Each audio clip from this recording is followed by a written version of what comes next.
Hello, welcome to our YouTube channel Catalysis by Pravishma. നമ്മൾ +1 Chemistry 3rd chapter Classification of Elements and Periodicity in Properties എന്നുള്ള ചാപ്റ്ററാണ് discuss ചെയ്യുന്നത്. അതിൽ classification of എലമെൻസിൻ്റെ portions നമ്മൾ cover ചെയ്തു. ഇനി നമുക്ക് പഠിക്കാനുള്ളത് പീരിയോഡിസിറ്റി ഇൻ പ്രോപ്പർട്ടീസിനെ കുറിച്ചിട്ടാണ്. ഇന്നത്തെ ക്ലാസ്സിൽ നമ്മൾ ഡിസ്കസ് ചെയ്യാൻ പോകുന്നത് എലമെൻസിൻ്റെ പീരിയോഡിസിറ്റി ഇൻ പ്രോപ്പർട്ടീസിനെ കുറിച്ചിട്ടാണ്. അപ്പോൾ എന്താണ് പീരിയോഡിസിറ്റി കൊണ്ട് ഉദ്ദേശിക്കുന്നത്, അല്ലെങ്കിൽ പീരിയോഡിക് പ്രോപ്പർട്ടീസ് എന്നുള്ള ടേം കൊണ്ട് എന്താണ് ഉദ്ദേശിക്കുന്നത് എന്നുള്ളത് ആദ്യം അറിയണം. എന്താണ് പീരിയോഡിസിറ്റി എന്ന് പറഞ്ഞു കഴിഞ്ഞാൽ?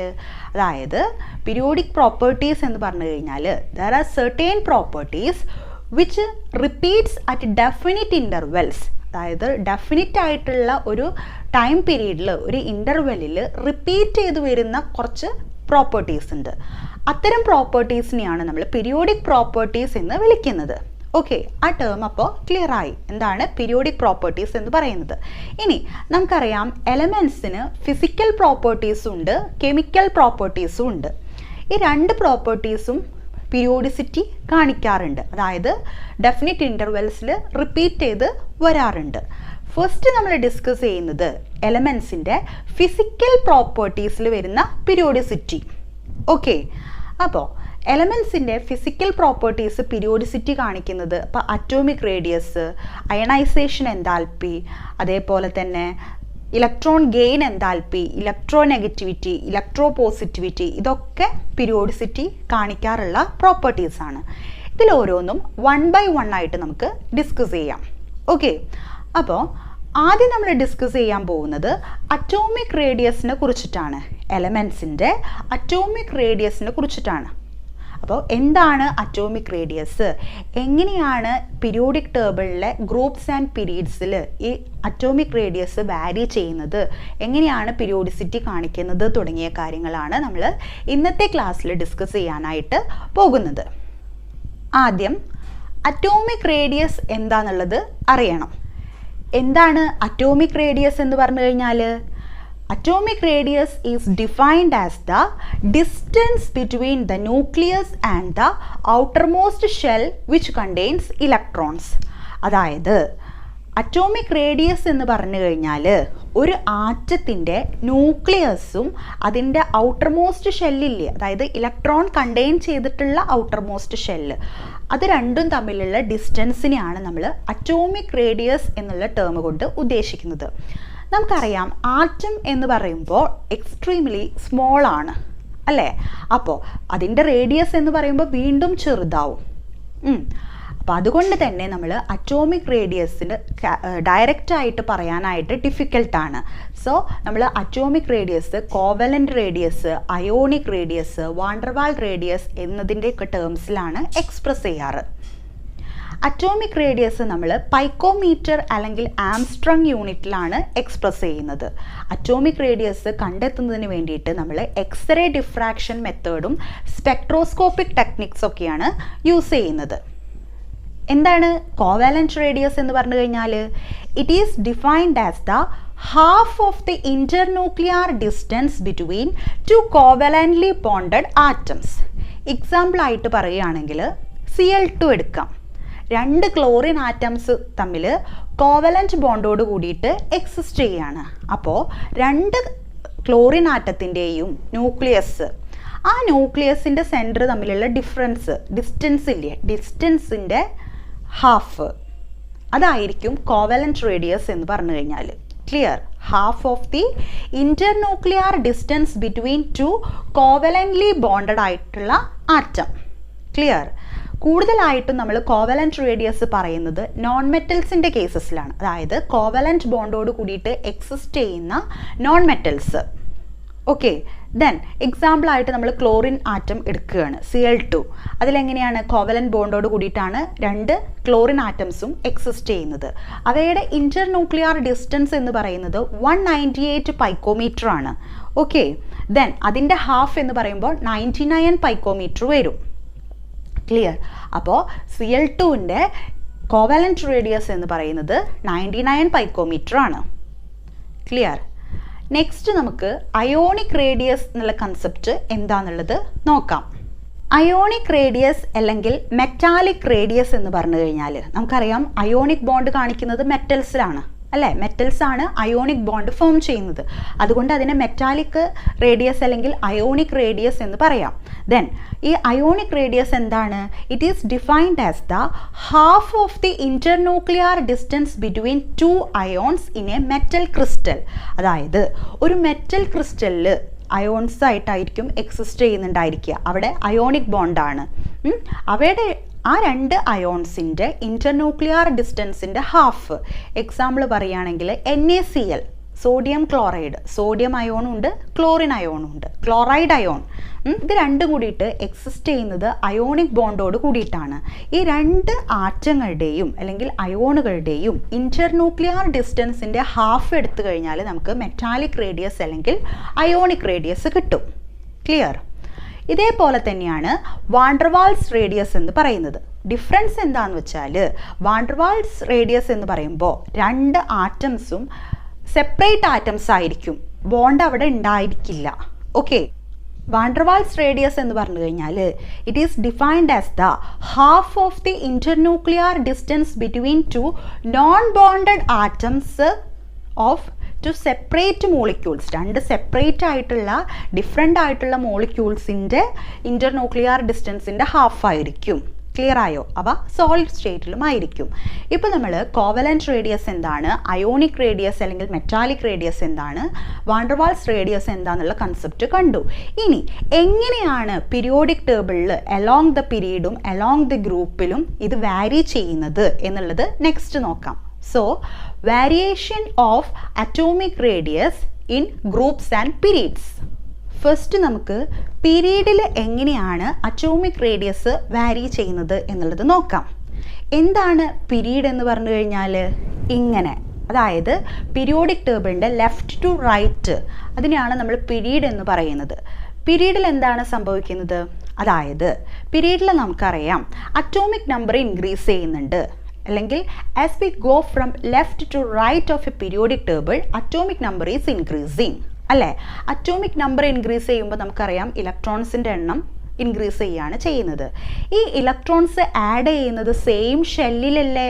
അതായത് നമ്മൾ മുന്നത്തെ ക്ലാസ്സുകളിൽ പഠിച്ചിട്ടുണ്ട്, ഒരു പീരീഡിൻ്റെ പ്രിൻസിപ്പൽ ക്വാണ്ടം നമ്പർ സെയിം ആയിരിക്കും അല്ലേ. അതായത് ഒരു പീരീഡിൽ ഇലക്ട്രോൺസിനെ എൻറ്റർ ചെയ്യുന്നത് സെയിം ഷെല്ലിലേക്കാണ് അല്ലേ, സെയിം ഷെല്ലിലേക്ക് ഇങ്ങനെ ആഡ് ചെയ്യുകയാണ് ചെയ്യുന്നത്. അപ്പോൾ നമുക്കറിയാം ഓട്ടോമാറ്റിക്കായിട്ട് അറ്റോമിക് നമ്പർ ഇൻക്രീസ് ചെയ്യുമ്പോൾ പ്രോട്ടോൺസിൻ്റെ എണ്ണം ഇൻക്രീസ് ചെയ്യുന്നുണ്ട്. അതായത് ഈ പ്രോട്ടോൺസ് എവിടെയാണ്? ന്യൂക്ലിയസിൻ്റെ ഉള്ളിലാണ് ഉള്ളത്, വിച്ച് മീൻസ് ന്യൂക്ലിയർ ചാർജ് അവിടെ ഇൻക്രീസ് ചെയ്യുന്നുണ്ട്. ഈ ന്യൂക്ലിയർ ചാർജ് ഇൻക്രീസ് ചെയ്ത് കഴിഞ്ഞാൽ എന്താ സംഭവിക്കുക? ഈ ന്യൂക്ലിയസ് ഔട്ടർ മോസ്റ്റ് ഷെല്ലിലുള്ള ഇലക്ട്രോൺസിനെ, ഔട്ടർ മോസ്റ്റ് അല്ല എല്ലാ ഇലക്ട്രോൺസിനെയും അതിൻ്റെ അടുത്തേക്ക് വലിക്കും. അതായത് അവിടെ ന്യൂക്ലിയർ അട്രാക്ഷൻ ഇൻക്രീസ് ചെയ്യുകയാണ് ചെയ്യുന്നത്. അപ്പോൾ എലോങ് ദ പീരീഡിലായിരിക്കുന്ന സമയത്ത് ഈ ഇലക്ട്രോൺസ് സെയിം ഷെല്ലിലേക്കാണ് ആഡ് ചെയ്യുന്നത് എന്ന് നമ്മൾ പറഞ്ഞു. അപ്പോൾ എന്താ സംഭവിക്കുക? ന്യൂക്ലിയർ ചാർജ് ഇൻക്രീസ് ചെയ്യുമ്പോൾ ഈ ന്യൂക്ലിയസ് ഇലക്ട്രോൺസിനെ വളരെ സ്ട്രോങ് ആയിട്ട് അതിൻ്റെ അടുത്തേക്ക് വലിക്കും. അതിൻ്റെ റിസൾട്ടായിട്ട് എന്താ സംഭവിക്കുന്നത്? സൈസ് ഓഫ് എൻ ആറ്റം അവിടെ ഡിക്രീസ് ചെയ്ത് വരികയാണ്. അതായത് ആറ്റത്തിൻ്റെ സൈസ് ലെഫ്റ്റ് ടു റൈറ്റ്, നമ്മൾ പീരിയോഡിക് ടേബിളിൻ്റെ ഒരു പീരീഡ് ലെഫ്റ്റ് ടു റൈറ്റ് നമ്മൾ പോകുന്ന സമയത്ത് size of an atom decrease ചെയ്യുകയാണ്. Because we are adding the electrons to the same shell. As a result of this nuclear charge increases and the nucleus will attract those electrons towards nucleus. അതിൻ്റെ റിസൾട്ടായിട്ട് എന്താ സംഭവിക്കുന്നത്? Nuclear charge increase ചെയ്യുമ്പോൾ size of an atom അവിടെ decrease ചെയ്യുകയാണ് പീരീഡിൽ സംഭവിക്കുന്നത്. അപ്പോൾ size of an atom decrease ചെയ്യുക എന്ന് പറയുമ്പോൾ ഓട്ടോമാറ്റിക്കായിട്ട് എന്ത് സംഭവിക്കും? അറ്റോമിക് റേഡിയസും അവിടെ ഡിക്രീസ് ചെയ്തു വരും.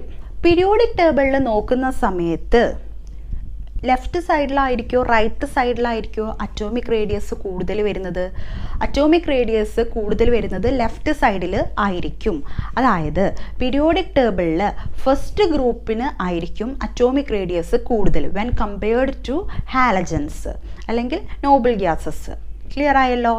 ദെൻ എങ്ങനെയാണ് അറ്റോമിക് റേഡിയസ് അലോങ് ദ ഗ്രൂപ്പിൽ വരുന്നത് നോക്കാം. ഗ്രൂപ്പ് എന്ന് പറഞ്ഞാൽ എന്താണ്? ടോപ്പ് ടു ബോട്ടം അല്ലേ? അതിനെയാണ് നമ്മൾ ഗ്രൂപ്പ് എന്നുള്ളത് കൊണ്ട് ഉദ്ദേശിക്കുന്നത്. മാറിപ്പോവരുത്, ഗ്രൂപ്പും പീരീഡും തമ്മിൽ മാറിപ്പോവരുത്. പീരിയോഡിക് ടേബിളിൻ്റെ മേലെ നിന്ന് താഴത്തേക്ക് വരുന്നതിനെയാണ് നമ്മൾ ഗ്രൂപ്പ് എന്ന് പറയുന്നത്. നമുക്കറിയാം അലോങ് ദ ഗ്രൂപ്പിലും size of an atom increase ചെയ്യുകയാണ്. ഓക്കെ, അവിടെ നമ്പർ ഓഫ് ഷെൽസ് ഇൻക്രീസ് ചെയ്യുന്നുണ്ട്. അപ്പോൾ ഇലക്ട്രോൺസിൻ്റെ എണ്ണം കൂടുന്നുണ്ട്, അതിനനുസരിച്ച് ഷെല്ലും കൂടി വരുന്നുണ്ട്. അപ്പോൾ എന്താ അവിടെ സംഭവിക്കുന്നത്? അതായത് നമുക്ക് പറയാം, ഗ്രൂപ്പിലായിരിക്കുന്ന സമയത്ത് അറ്റോമിക് റേഡിയസ് ഇൻക്രീസ് ചെയ്യുകയാണ് ചെയ്യുന്നത്. എങ്ങനെയാണ് ഇൻക്രീസ് ചെയ്യുന്നത്?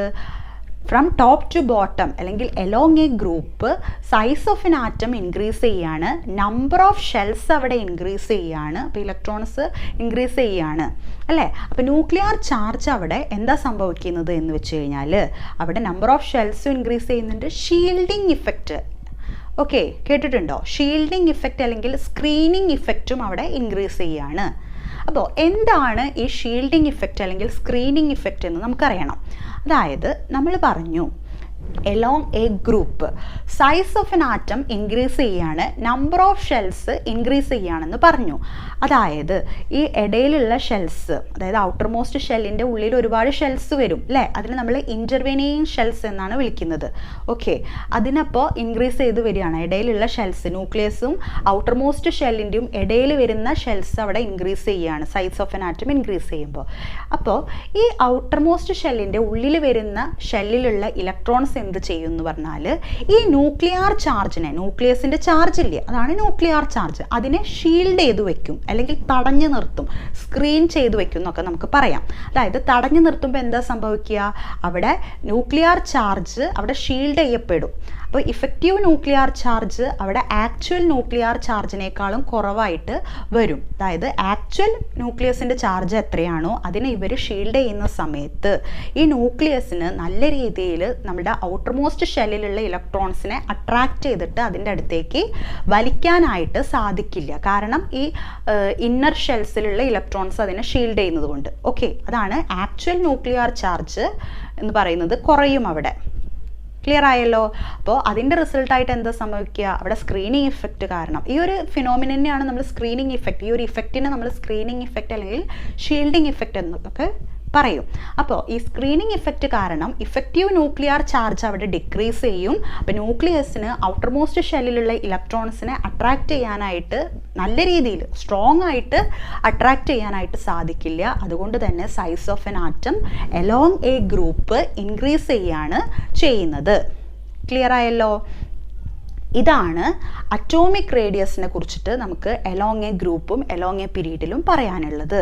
അതായത് എലോങ് എ ഗ്രൂപ്പിൽ അറ്റോമിക് റേഡിയസ് ഇൻക്രീസ് ചെയ്യാണ് from top to bottom. Along a പീരീഡിൽ from left to right atomic radius decrease ചെയ്യാണ് ചെയ്യുന്നത്. ക്ലിയർ ആയല്ലോ? നെക്സ്റ്റ്, അയോണിക് റേഡിയസിന് എന്താ സംഭവിക്കുന്നത്? അറ്റോമിക് റേഡിയസിൻ്റെ കേസ് തന്നെയാണ് അയോണിക് റേഡിയസിൻ്റെ കേസിലും വരുന്നത്. നമുക്കറിയാം അയോൺസ് എങ്ങനെയാണ് ഫോം ചെയ്യുന്നത്, അല്ലെങ്കിൽ എന്താണ് അയോൺസ് എന്ന് പറഞ്ഞു കഴിഞ്ഞാൽ ചാർജ്ഡ് ആറ്റത്തിനെയാണ് നമ്മൾ അയോൺസ് എന്ന് പറയുന്നത്. ഇപ്പോൾ സോഡിയം ആറ്റത്തിനെ നമ്മൾ Na എന്ന് വിളിക്കും അല്ലേ? സോഡിയം അയോൺ ആവുമ്പോൾ Na+ എന്ന് വിളിക്കും അല്ലേ? അപ്പോൾ ചാർജ്ഡ് ആറ്റത്തിനെയാണ് നമ്മൾ അയോൺസ് എന്ന് വിളിക്കുന്നത്. അയോൺസ് പോസിറ്റീവ് ചാർജുള്ള അയോൺസും ഉണ്ട്, നെഗറ്റീവ് ചാർജുള്ള അയോൺസും ഉണ്ട്. പോസിറ്റീവ് ചാർജുള്ള അയോൺസിനെ നമ്മൾ കാറ്റിയോൺസ് എന്ന് പറയുന്നു, നെഗറ്റീവ് ചാർജുള്ള അയോൺസിനെ നമ്മൾ ആനിയോൺസ് എന്നും പറയുന്നു. ഓക്കെ, ഇനി എങ്ങനെയാണ് ഈ കാറ്റിയോൺസും ആനിയോൺസും ഒക്കെ ഫോം ചെയ്യുന്നത്?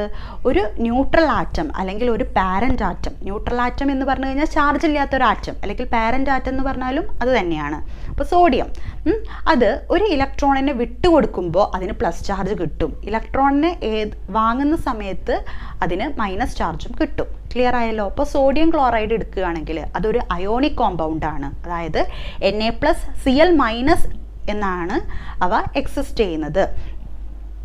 അതിലപ്പോൾ പോസിറ്റീവ് അയോൺസും ഉണ്ട്, നെഗറ്റീവ് അയോൺസും ഉണ്ട്. ഈ പോസിറ്റീവ് അയോൺസ് എങ്ങനെയാണ് ഫോം ചെയ്യുന്നത്? ഒരു ഇലക്ട്രോണിനെ വിട്ടുകൊടുക്കുമ്പോഴാണ് Na+ ആയിട്ട് മാറുന്നത്. ക്ലോറിൻ ആറ്റം എന്താ ചെയ്യുന്നത്? ആ ഒരു ഇലക്ട്രോണിനെ, സോഡിയം വിട്ടുകൊടുത്ത ഒരു ഇലക്ട്രോണിനെ ഗെയിൻ ചെയ്യുകയാണ് ചെയ്യുന്നത്. വാങ്ങുമ്പോൾ അതിന് Cl- ആയിട്ട് മാറുന്നു. അപ്പോൾ ഇങ്ങനെയാണ് അയോൺസ് ഫോം ചെയ്യുന്നത്, അല്ലെങ്കിൽ കാറ്റിയോൺസും ആനിയോൺസും ഫോം ചെയ്യുന്നത് ഇലക്ട്രോണിനെ വിട്ടുകൊടുത്തിട്ടും ഇലക്ട്രോണിനെ വാങ്ങിയിട്ടുമാണ്. ഓക്കെ, ഈ കാറ്റിയോണിൻ്റെ സൈസ് അതിൻ്റെ പാരൻ്റ് ആറ്റത്തിനേക്കാളും കൂടുതലായിരിക്കോ കുറവായിരിക്കോ? നമ്മൾ പറഞ്ഞു സോഡിയം ആറ്റം ഒരു ഇലക്ട്രോണിനെ വിട്ടുകൊടുത്തിട്ടാണ് സോഡിയം Na+ അയോണായിട്ട് മാറുന്നത്, കാറ്റിയോണായിട്ട് മാറുന്നത്, സോഡിയത്തിൻ്റെ കാറ്റിയോണായിട്ട് മാറുന്നത്. അപ്പോൾ അവിടെ അയോണിക് സൈസ്, ആറ്റം അയോണായിട്ട് മാറിയല്ല, അപ്പോൾ അയോണിക് സൈസ് അവിടെ കൂടുകയാണോ കുറയുകയാണോ ചെയ്യുന്നത്? When compared to parent atom അല്ലെങ്കിൽ ന്യൂട്രൽ ആറ്റം എന്താ സംഭവിക്കുന്നത്? അയോണിക് റേഡിയസ് അവിടെ കുറയുകയാണ് ചെയ്യുന്നത്. എന്തുകൊണ്ടാണ്? സോഡിയം എന്ന് പറയുമ്പോൾ അതിലുള്ള ഒരു ഇലക്ട്രോണിനെ വിട്ടുകൊടുക്കുകയല്ലേ ചെയ്യുന്നത്. അപ്പോൾ ഒരു ഇലക്ട്രോണിനെ വിട്ടുകൊടുക്കുക എന്ന് പറയുമ്പോൾ അവിടുത്തെ ന്യൂക്ലിയർ ചാർജ് ഒന്നും കൂടിയും സ്ട്രോങ് ആവും അല്ലേ? ന്യൂക്ലിയസിന് വളരെ കുറച്ച് ഇലക്ട്രോണിനെ, ഒരു ഇലക്ട്രോൺ കുറവ് ഇങ്ങോട്ട് അട്രാക്റ്റ് ചെയ്താൽ മതി. അപ്പം അതുകൊണ്ട് കാറ്റിയോണിൻ്റെ കേസിൽ പാരൻ്റ് അയോണുമായിട്ട് കമ്പയർ ചെയ്യുന്ന സമയത്ത് പാരൻ്റ് അയോണിനേക്കാളും സൈസ് കുറവായിരിക്കും കാറ്റിയോണിൻ്റെ സൈസ്. ദെൻ ആനിയോണിൻ്റെ കേസിലാവുമ്പോൾ എന്താ സംഭവിക്കുക? ഒരു ഇലക്ട്രോണിനെ വാങ്ങുകയാണ് ചെയ്യുന്നത്. അപ്പോൾ അവിടെ ഇഫക്റ്റീവ് ന്യൂക്ലിയർ ചാർജ് അവിടെ ഡിക്രീസ് ചെയ്യും. So size of the ion increase ചെയ്യും. അപ്പോൾ പാരൻ്റ് ആറ്റത്തിൻ്റെ സൈസിനേക്കാളും കൂടുതലായിരിക്കും ആനിയോണിക് സൈസ് എന്ന് പറയുന്നത്. ഇനി എന്താണ് ഐസോ ഇലക്ട്രോണിക് സ്പീഷീസ് എന്ന് പറഞ്ഞു കഴിഞ്ഞാൽ? Atoms or ions having same number of electrons are called isoelectronic species. Okay, അതായത് ആറ്റംസ് അല്ലെങ്കിൽ അയോൺസിന് സെയിം നമ്പർ ഓഫ് ഇലക്ട്രോൺസ് ആണെങ്കിൽ അതിനെ നമ്മൾ എന്ത് വിളിക്കും? ഐസോ ഇലക്ട്രോണിക് സ്പീഷീസ് എന്ന് വിളിക്കും. എക്സാമ്പിൾ ആയിട്ട് പറയുകയാണെങ്കിൽ Al3+, okay, then N3-, O2-, F-, അതൊക്കെ ഐസോ ഇലക്ട്രോണിക് സ്പീഷീസിന് എക്സാമ്പിളാണ്. കാരണം അവയിൽ ഈക്വൽ നമ്പർ ഓഫ് ഇലക്ട്രോൺസ് ആണ്, ദാറ്റ് ഈസ് 10 ഇലക്ട്രോൺസ് ആണ് വരുന്നത്. ഓക്കെ, എങ്ങനെയാണ് നമ്മളത് കണ്ടെത്തുക? അതായത് അറ്റോമിക് നമ്പർ, ആ ഒരു എലമെൻറ്റിൻ്റെ അറ്റോമിക് നമ്പർ നോക്കുക. അതിൽ നിന്ന് പ്ലസ് ചാർജ് ആകുന്ന സമയത്ത് എന്താ? ഒരു പ്ലസ് ചാർജ് ആണെങ്കിൽ ഒരു ഇലക്ട്രോണിനെ വിട്ടുകൊടുത്തു അല്ലേ? 2 പ്ലസ് ചാർജ് ആകുമ്പോൾ 2 ഇലക്ട്രോണിനെ വിട്ടുകൊടുത്തു. അല്ലെങ്കിൽ മൈനസ് ചാർജ് ഒന്നാണെങ്കിൽ ഒരു ഇലക്ട്രോണിനെ സ്വീകരിച്ചു. 3- എന്നാണെങ്കിൽ 3 ഇലക്ട്രോണിനെ സ്വീകരിച്ചു. അപ്പോൾ അതിൻ്റെ ബേസിസിൽ നമ്മൾ നമ്പർ ഓഫ് ഇലക്ട്രോൺസ് കണ്ടെത്തുക. ഓക്കെ, അപ്പോൾ അങ്ങനെ നോക്കുന്ന സമയത്ത് ഈ പറഞ്ഞ സ്പീഷീസിൻ്റെ ഒക്കെ നമ്പർ ഓഫ് ഇലക്ട്രോൺസ് സെയിം ആണ്, അത് 10 ആണ് വരുന്നത്. അതുകൊണ്ട് ഈ എലമെൻസിനെ നമുക്ക് എന്ത് വിളിക്കാം? ഐസോ ഇലക്ട്രോണിക് സ്പീഷീസ് എന്ന് വിളിക്കാം. ഇനി ഐസോ ഇലക്ട്രോണിക് സ്പീഷീസിൻ്റെ റേഡിയസ് എങ്ങനെയാണ് വാരി ചെയ്യുന്നത്? നമുക്കറിയാം അവയുടെ ന്യൂക്ലിയർ ചാർജ് ഡിഫറെൻ്റ് ആണ്, അതുകൊണ്ട് തന്നെ അറ്റോമിക് റേഡിയയും ഡിഫറെൻ്റ് ആയിരിക്കും. ഇനി കാറ്റിയോൺ വിത്ത് ഗ്രേറ്റർ പോസിറ്റീവ് ചാർജ് ആകുന്ന സമയത്ത് അവിടെ ഇഫക്റ്റീവ് ന്യൂക്ലിയർ ചാർജ് ഹൈ ആയിരിക്കും. അപ്പോൾ അതുകൊണ്ട് അയോണിൻ്റെ റേഡിയസ് കുറവായിരിക്കും. Then the anion with greater negative charge എന്താ സംഭവിക്കുക? നെഗറ്റീവ് ചാർജ് ഹൈ ആയിരിക്കുന്ന സമയത്ത് അവിടെ ഇഫക്റ്റീവ് ന്യൂക്ലിയർ ചാർജ് കുറവായിരിക്കും. അപ്പോൾ ആനിയോണിൻ്റെ സൈസ് ഗ്രേറ്റർ ആയിരിക്കും.